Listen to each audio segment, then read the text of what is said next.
জানিয়ে দেব আজকের গুরুত্বপূর্ণ 30টি তাজা সংবাদ। খবরের শুরুতেই জানিয়ে দেব সংবাদ শিরোনাম।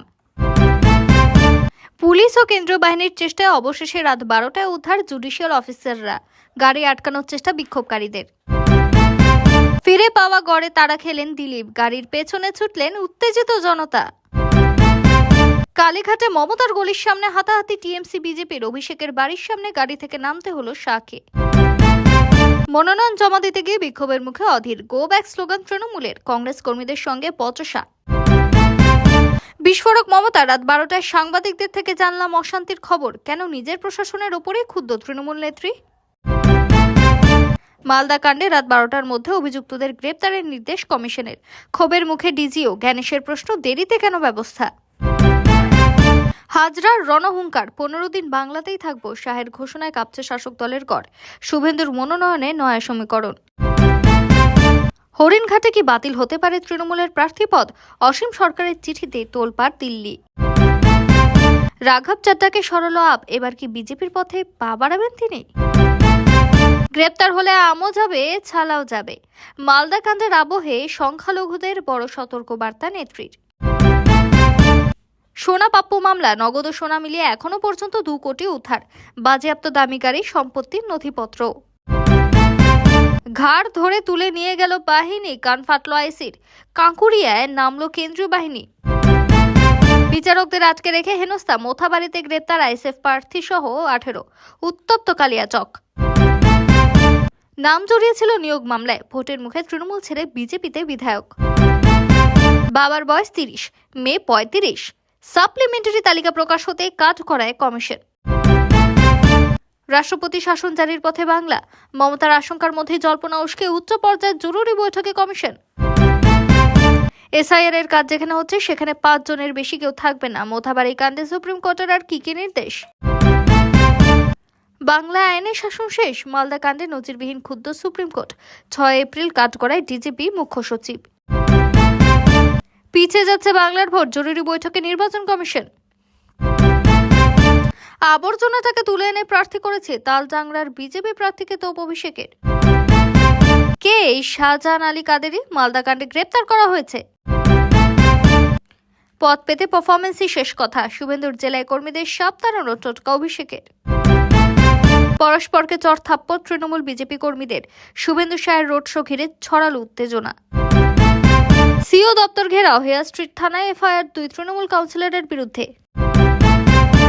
বীরভূমে আক্রান্ত পুলিশ, হাসপাতালে ভর্তি সিউড়ি থানার আইসি, হামলার অভিযোগে এখনো পর্যন্ত গ্রেপ্তার 14। এবারে মুসলিম এলাকায় বিজেপি ও আইএসএফ ভোট পাবে, হিন্দুরা বিজেপি ছাড়া কাউকে ভোট দেবে না, ভবিষ্যৎবাণী শুভেন্দুর। বিজেপি প্রার্থীর হাত ধরে বিজেপিতে যোগ তনয় শাস্ত্রীর। শুভেন্দুকে 30,000-এরও বেশি ভোটে হারাবো, বিজেপির বিভাজনের রাজনীতি নিয়ে অকপট পবিত্র। বাকি 10 আসনে প্রার্থীদের নাম ঘোষণা করে দিল কংগ্রেস, শ্রীরামপুরে ফের লড়াইয়ে সভাপতি শুভঙ্কর। শুভেন্দুর মনোনয়ন ঘিরে ধুন্ধুমার ভবানীপুর, শাহের উপস্থিতিতে সংঘর্ষে জড়ালো তৃণমূল বিজেপি, 4 মেয়ের মহারণের আগে তুঙ্গে উত্তেজনা। এতক্ষণ শুনছিলেন সংবাদ শিরোনাম, এবার আসি বিস্তারিত খবরে। অবশেষে মধ্যরাতে কালিয়াচকে ঘেরাও মুক্ত জুডিশিয়াল অফিসাররা, নাম ডিলিটের প্রতিবাদে প্রায় 8 ঘন্টা আটকে রাখা হয় তাদের। কেন্দ্রীয় বাহিনী ও রাজ্য পুলিশের চেষ্টায় বিক্ষোভ শুরু উদ্ধার করা গিয়েছে জুডিশিয়াল অফিসারদের, যদিও বিচারকদের বের করে নিয়ে যাওয়ার সময় বাস ফেলে গাড়ি আটকানোর চেষ্টা হয়, গাড়িতে ইটও ছোড়া হয় বলে জানা গিয়েছে, কিন্তু সেসব বাধা কাটিয়ে অবশেষে উদ্ধার করা গিয়েছে অফিসারদের। বিকেল 4টা থেকে রাত 12টা পর্যন্ত আটকে ছিলেন তারা, প্রায় 8 ঘন্টা পেরিয়ে অবশেষে উদ্ধার হন। এই পরিস্থিতি কিভাবে পুলিশ ও প্রশাসন নিয়ন্ত্রণ করেন সেটাই এখন দেখার। এলাকার একাধিক বিবেচনাধীন ভোটারের নামে বাদ পড়েছে এসআইআরে, আর সেই কারণে সেই বিবেচনাধীন ভোটারদের রাগ গিয়ে পড়ে জুডিশিয়াল অফিসারদের ওপরে। এর পাশাপাশি পুলিশ ও প্রশাসনকে নিয়ে একাধিক প্রশ্ন উঠছে, পুলিশ ও প্রশাসন কি করছিল সেই প্রশ্ন উঠছে। জানা গিয়েছে গত 23শে মার্চ মালদা জেলা প্রশাসনের কাছে গন্ডগোলের আশঙ্কা প্রকাশ করেছিলেন জুডিশিয়াল অফিসাররা, আর সেই কারণে নিষ্পত্তির কাজ ব্লক অফিস থেকে ডিস্ট্রিক্ট ম্যাজিস্ট্রেটের অফিসে সরানোর আবেদন করেছিলেন। এমনকি জানা গিয়েছে আগে এই বিষয়ে জানানো হয়েছিল জেলা প্রশাসনকে। গত 23শে মার্চ মালদা জেলা প্রশাসনের কাছে গন্ডগোলের আশঙ্কা প্রকাশ করেছিলেন জুডিশিয়াল অফিসাররা, আর সেই কারণে নিষ্পত্তির কাজ ব্লক অফিস থেকে ডিস্ট্রিক্ট ম্যাজিস্ট্রেটের অফিসে সরানোর আবেদন করেছিলেন তারাই। এমনকি জানা গিয়েছে আগে এই বিষয়ে জানানো হয়েছিল জেলা প্রশাসনকে। জেলা প্রশাসন এই বিষয়ে কোনো ব্যবস্থা নেয়নি বলেই অভিযোগ। এছাড়াও 23শে মার্চ চিঠি দেওয়া ছাড়াও 1 এপ্রিল থেকে সকলে চারিদিকের অবস্থা দেখে কিছু একটা গোলমাল হতে পারে বলেই আশঙ্কা ছিল, তারপরও কোনো ব্যবস্থা নেওয়া হয়নি। বৃহস্পতিবার দিলীপ ঘোষের চা চক্রের আগেই বেঁধে গেল তুমুল অশান্তি। খড়গপুর সদরের বিজেপি প্রার্থী দিলীপকে ঘিরে বিক্ষোভ স্থানীয়দের। খড়গপুরে পুরী গেট এলাকার ঘটনা। এদিন প্রচারে যেতে দিলীপ ঘোষের গাড়ি ঘিরে বিক্ষোভ দেখাতে থাকেন স্থানীয়রা। তড়িঘড়ি তিনি এলাকা ছাড়ার চেষ্টা করলেও রাস্তা অবরোধ করা হয় বলে অভিযোগ। শুধু দিলীপই নন, বিজেপি কর্মী সমর্থকদের উপর এদিন ক্ষোভ উগরে দেয় উত্তেজিত জনতা। বিক্ষোভের মাঝে চলে জয় বাংলা স্লোগান, পাল্টা জয় শ্রীরাম স্লোগান। স্থানীয়দের অভিযোগ, রেলের নোটিশ নিয়ে যখন গোটা এলাকা আতঙ্কে ছিল, সেই সময় একদিনও বিজেপি নেতা কর্মীদের দেখা যায়নি এলাকায়। এমনকি দিলীপ ঘোষও সেখানে আসেনি বলে অভিযোগ। এখন ভোটের সময় বিজেপি প্রার্থী এলাকায় আসায় ক্ষেপে ওঠে খড়গপুর 27 নম্বর ওয়ার্ডের পুরী গেট এলাকার বাসিন্দারা। প্রসঙ্গত 2016 সালে খড়গপুর সদর আসন থেকে বিজেপির টিকিটে জয়ী হয়ে 5 বছর বিধায়ক পদ সামলেছেন বিজেপির দাপুটে নেতা। 2021-এ দিলীপকে সরিয়ে আসন থেকে জয়লাভ করেছিলেন হিরণ চট্টোপাধ্যায়। 5 বছর ঘুরে ফের নিজের গড় ফিরে আসে দিলীপের হাতে। তবে পুরনো গড় ফিরে পেলেও স্বস্তি যে ফেরেনি তা হয়তো বেশ বুঝতে পারছেন দিলীপ বাবু। ভোটের আগে খড়গপুরের জনতার তিরস্কারে খানিকটা বেকায়দায় পড়েছেন বিজেপির এই হেভিওয়েট নেতা। আজ ভবানীপুরে শুভেন্দু অধিকারীর মনোনয়ন পেশ করেন। সেই সময় কেন্দ্রীয় স্বরাষ্ট্রমন্ত্রী অমিত শাহ ছিলেন তার সঙ্গে। রোড শো করে মনোনয়ন পেশ করতে যান শুভেন্দু। সেই সময় কালীঘাটের মুখ্যমন্ত্রীর বাড়ির সামনে দিয়ে বিজেপির মিছিল যাওয়ার সময় তৈরি হয় উত্তেজনা। তা শেষ পর্যন্ত পরিণতি হয় হাতাহাতিতে। তৃণমূল ও বিজেপি কর্মী সমর্থকদের সংঘাত এমন পর্যায়ে পৌঁছয় যে রোড শোর প্রচার গাড়ি থেকে রাস্তায় নামতে বাধ্য হন অমিত শাহ। জানা গিয়েছে, বিজেপির রোড শো চলাকালীন কালো কাপড় দেখাচ্ছিলেন তৃণমূল কর্মীরা। সেই সময় তৃণমূল কর্মীদের উদ্দেশ্য করে পাল্টা স্লোগান তোলেন বিজেপি কর্মীরা। একে পরিস্থিতি উত্তপ্ত হয়ে ওঠে, ধস্তাধস্তি শুরু হয়। পুলিশ এসে পরিস্থিতি সামাল দেওয়ার চেষ্টা করলেও তাদের সাথে ধস্তাধস্তি হয় রাজনৈতিক কর্মীদের। এই আবহে অভিষেক বাড়ির সামনে কনভয়ের গাড়ি থেকে নামেন অমিত শাহ। সেখান থেকে অন্য একটি ছোট গাড়িতে উঠে বাকি রাস্তা পাড়ি দেন তিনি। এদিকে আজ শুভেন্দুর মনোনয়ন পেশের আগে সমাবেশ থেকে অমিত শাহ বলেন, শুভেন্দুদা নন্দীগ্রাম থেকে লড়তে চাইছিলেন। আমি বলেছিলাম শুধু নন্দীগ্রাম নয়, মমতার ঘরে গিয়ে ওকে হারাও। শুভেন্দুর রেকর্ড আছে। গত নির্বাচনে মমতার সরকার তো গড়েছিলেন, কিন্তু শুভেন্দু অধিকারীর কাছে হেরে গিয়েছিলেন। এবার মমতা যে পুরো বাংলা তো হারবেন আর ভবানীপুরও হারবেন। ভবানীপুরের ভোটার ভাই বোনদের অনুরোধ করতে এসেছে যে পুরো বাংলা মমতাকে বিদায় জানাতে প্রস্তুত। ভবানীপুরবাসীর কাছে গোটা বাংলার পরিবর্তন নির্ভর করছে। একটি একটি করে সিটে জিতব। 170টি আসনে জয়ী হলে পরিবর্তন হবেই। অভিযোগ, বহরমপুরের মনোনয়ন কেন্দ্রের সামনে অধীর চৌধুরীকে ঘিরে গো ব্যাক এবং জয় বাংলা স্লোগান তোলেন তৃণমূলের কর্মী সমর্থকরা।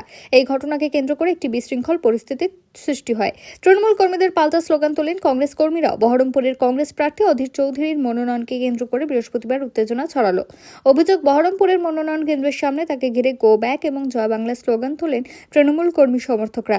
এই ঘটনাকে কেন্দ্র করে একটি বিশৃঙ্খল পরিস্থিতির সৃষ্টি হয়। তৃণমূল কর্মীদের পাল্টা স্লোগান তোলেন কংগ্রেস কর্মীরাও। তারপরে দুদলের সমর্থকরা হাতাহাতিতে জড়িয়ে পড়েন বলে অভিযোগ। তবে পরিস্থিতি আরও বেশি উত্তপ্ত হওয়ার আগেই পুলিশ এবং কেন্দ্রীয় বাহিনীর হস্তক্ষেপে তা দ্রুত নিয়ন্ত্রণে আসে। মনোনয়নপত্র জমা দিয়ে বেরিয়ে আসেন অধীর। তিনি বলেন, মনোনয়ন কেন্দ্রে তৃণমূলের গুন্ডা বাহিনী যে ধরনের কাজ করছে, কংগ্রেস কর্মীরা তার উত্তর দিলে পরিস্থিতি অন্যরকম হতো। বহরমপুর তো বটের, সারা রাজ্যে তৃণমূল রাজনৈতিকভাবে দেউলিয়া হয়ে রয়েছে। যে কোনো মূল্যে অশান্তি সৃষ্টি করার চেষ্টা করছে তৃণমূল। কংগ্রেস সেই প্ররোচনায় পা দেবে না।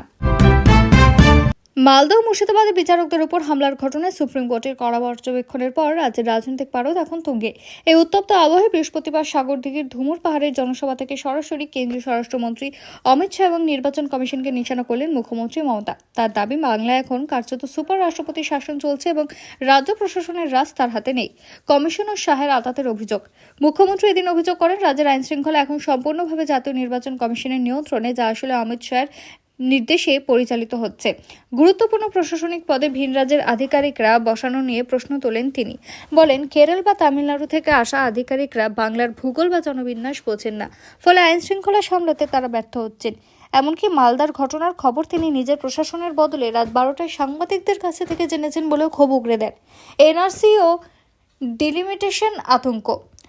মমতা বন্দ্যোপাধ্যায়ের আশঙ্কা, ভোটার তালিকা সংশোধন বা এসআর প্রক্রিয়ার আড়ালে রাজ্যে এনআরসি এবং ডিলিমিটেশন কার্যকর করার নীল নকশা তৈরি করছে বিজেপি।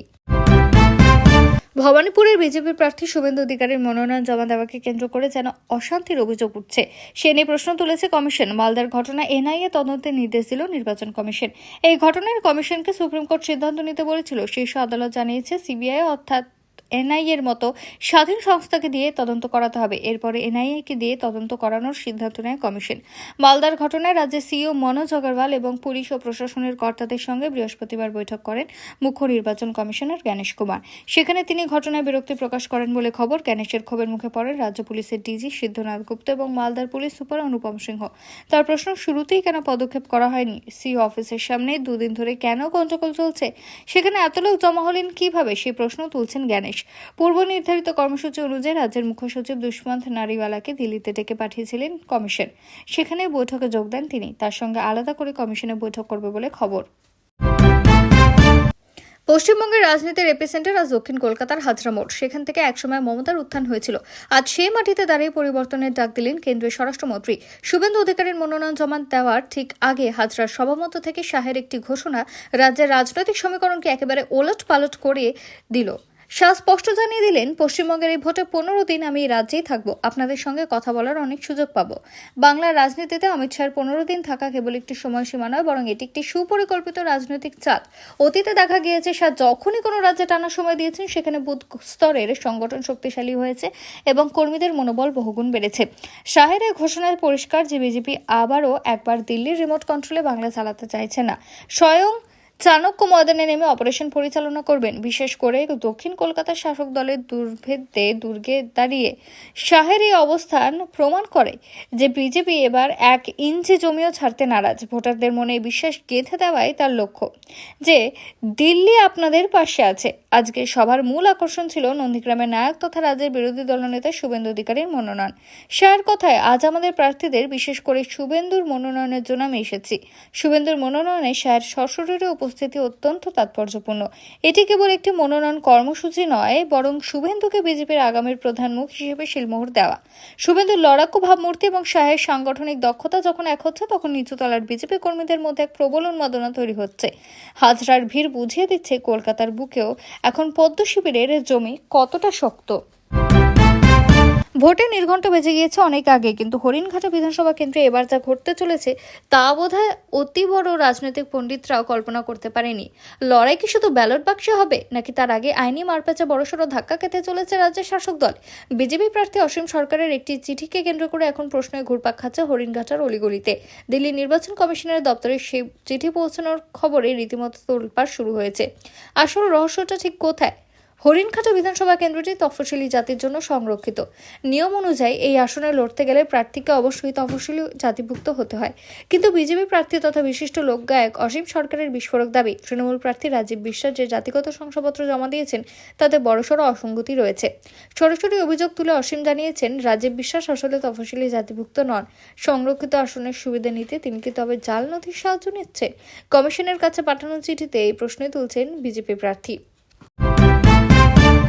অসীম সরকারের কথায় গণতন্ত্রের স্বচ্ছতা সবচেয়ে বড় কথা।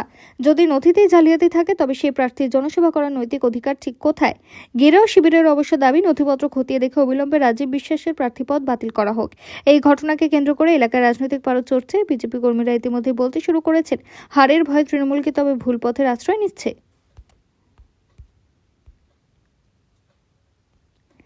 এবার চর্চায় আম আদমি পার্টি। হঠাৎ করেই দলের অন্যতম পরিচিত মুখ রাঘব চাড্ডাকে রাজ্যসভায় গুরুত্বপূর্ণ পদ থেকে সরিয়ে দেওয়া শুরু হয়েছে জোর জল্পনা।